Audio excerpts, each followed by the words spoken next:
Boss est très délicat avec les personnes blessées. Il accepte même qu'il ne l'appelle pas par son nom. C'est pour ça que je l'appelle Big Boss. Je vais lui donner un surnom.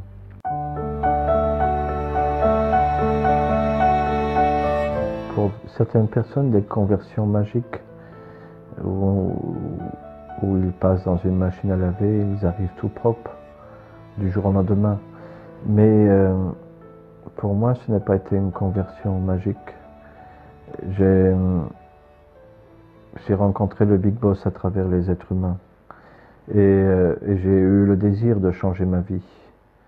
Moi, je sais que ma vie sans Dieu autrefois, sans le Big Boss, c'était comme un repas où il y avait beaucoup de vinaigre.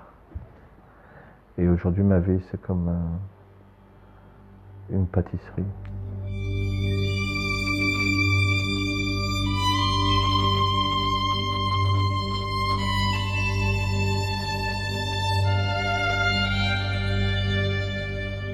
Moi, j'ai rencontré Dieu à travers un clochard.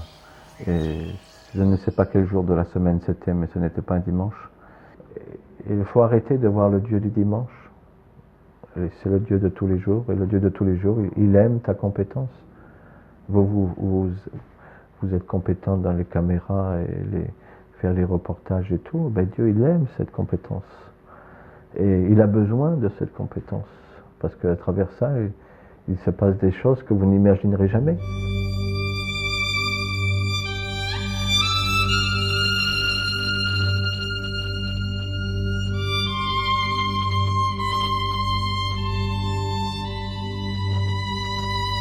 Dieu n'est pas au-dessus, Dieu il est à côté d'eux.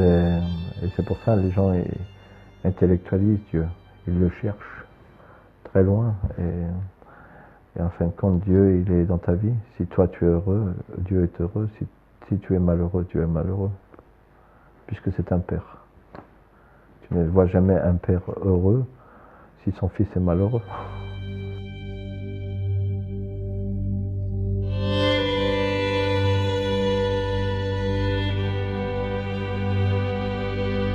Mais pour ça, il va falloir que nous, les croyants, nous donnions envie de croire.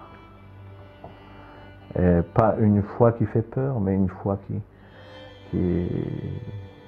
fait du bien, une foi qui caresse.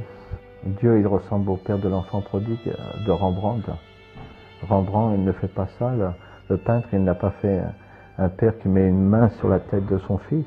Il a fait une main de femme et une main d'homme, et il tient.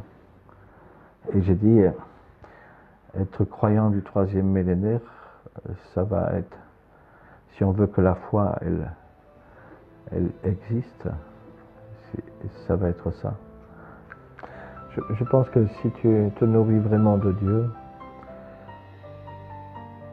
Dieu te renvoie à aimer.